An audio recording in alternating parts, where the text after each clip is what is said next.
पावसाळ्यातील खड्ड्यांवर पेव्हर ब्लॉकचा अभिनव उपाय। सार्वजनिक बांधकाम मंडळ नाशिकचे अधीक्षक अभियंता शर्मा मॅडम तसेच कार्यकारी अभियंता राहुल पाटील साहेब तसेच उपअभियंता कुमावत साहेब यांच्या मार्गदर्शनाखाली शाखा अभियंता त्र्यंबकेश्वर वैभव गुघे यांनी त्र्यंबकेश्वर नाशिक रस्त्यावरील खड्ड्यांची समस्या सोडविण्यासाठी नवा उपाय सुचवलाय। सध्याच्या पावसामुळे डांबर रेडी मिक्स कॉन्क्रीट किंवा ड्रायलिन कॉन्क्रीट पद्धतीने दुरुस्ती परिणामकारक ठरत नव्हती। या पार्श्वभूमीवर त्यांनी तात्पुरत्या व शाश्वत उपाययोजनेसाठी पेव्हर ब्लॉक बसवण्याचा निर्णय घेतलाय।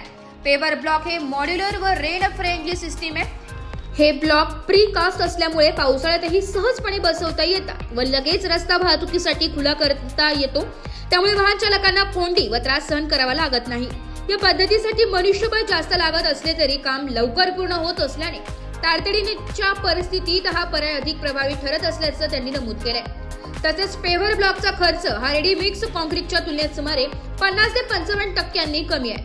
त्यामुळे तात्पुरत्या दुरुस्तीसाठी ही पद्धत अधिक परवडणारी ठरते। एकूणच पावसाळ्यातील रस्त्यांच्या तात्पुरत्या दुरुस्तीसाठी पेव्हर ब्लॉक हा जलद, सुरक्षित व व्यवहार्य उपाय ठरतो, असे शाखा अभियंता वैभव गुघे यांनी स्पष्ट केले। यावेळी प्रसार माध्यमांनी बोलताना त्यांनी अधिक माहिती दिली आहे। त्र्यंबकेश्वर रस्त्यावरील खड्डे बुजवण्यासाठी आपण पेव्हर ब्लॉकचा या ठिकाणी उपयोग करण्यात आलेला आहे। कशी संकल्पना सुचली, काय सांगाल? काय झालंय, त्र्यंबकेश्वर मध्ये पावसाचं प्रमाण साधारण 3-3.5 mm पर्यंत इकडे पाऊस पडतो, खूप जास्त। आणि पावसाचं वैशिष्ट्य असं आहे की एक पण दिवस इकडे पाऊस थांबत नाही। आज उघड दिसतोय, पण एरवी खूप पाऊस असतो आणि त्या पावसामध्ये आम्ही कोल्ड मिक्स डांबराने पण खड्डे भरण्याचा प्रयत्न केला, पण ते पण काही टिकले नाही। नंतर आम्ही RMC ने प्रयत्न केला कॉन्क्रीट टाकून, ते पण पाऊस जास्त असल्यामुळे ते खड्डेही त्याला सेटिंग होण्यासाठी एक साधारण 2 ते 3 दिवसाचा तरी कालावधी आवश्यक असतो, पण पाऊसच थांबत नसल्यामुळे ते खड्डे सुद्धा टिकले नाही।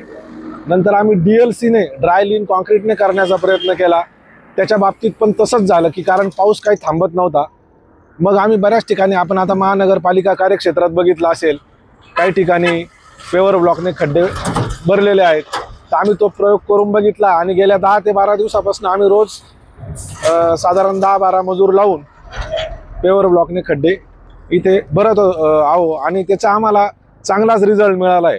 म्हणजे एकदा भरलेले खड्डे आता उखडत नाहीये, हे आपण पण बघितलं असेल। आता रेडी मिक्स कॉन्क्रीट असेल किंवा ड्रायलिन कॉन्क्रीट असेल, हे पावसाळ्यात यशस्वी ठरले नाहीत, तर पेव्हर ब्लॉक पद्धत ही टिकाऊ कशी ठरेल असे आपणास वाटते, काय सांगाल? सगळ्यात महत्त्वाचं म्हणजे मी तुम्हाला मगाशी म्हटल्याप्रमाणे RMC ला आपल्याला एक सर्टन पिरियड जाऊ द्यावा लागतो त्याच्या सेट होण्यासाठी। आणि गाड्या चालूच आहे, ट्रॅफिक पण बंद करावी लागत होती, पण पावसामुळे ते करणं शक्य झालं नाही।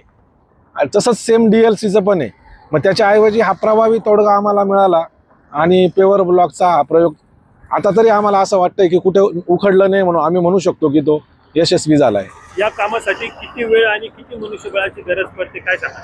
तरी साधारण असं आपण सांगू शकत नाही, आमची एकच टीम सध्या काम करते। पुढच्या आठवड्यापासून आम्ही अजून एक टीम वाढवणार आहे, पण तरी दिवसभरामध्ये आम्ही साधारण 8-10 मजूर, एक गाडी आणि पेव्हर ब्लॉक त्या गाडीमध्ये ठेवून साधारण एक 200-400 मीटर लांबीमधले खड्डे आम्ही साधारण रोज भरत आहे। नागरिकांच्या दृष्टीने ही पद्धत किती सोयीस्कर व सुरक्षित ठरणार आहे?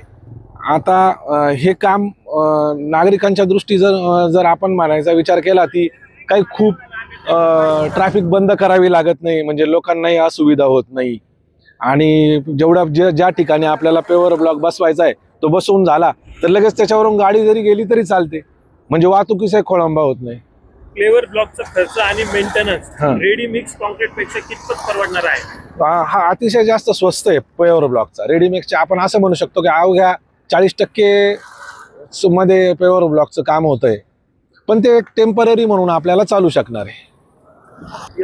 तसेच आता नवीन पण काम आता लवकरच सुरू होणार आहे, पण आता आपण बघतोय इथे येणाऱ्या भाविकांचा पण खूप जास्त रश आहे, भाविकांची, जनतेलाही त्रास होतोय। त्याच्यामुळे काम सुरू होण्याच्या आधीच आम्ही थोडा नागरिकांना रिलीफ मिळावा म्हणून हे खड्डे भरण्याचं काम करतोय आणि येत्या 1-1.5 महिन्यामध्ये नवीन मोठं रस्त्याचं काम हे सुरूच होणार आहे। ब्युरो रिपोर्ट, नाशिक लोकशाही न्यूज, नाशिक।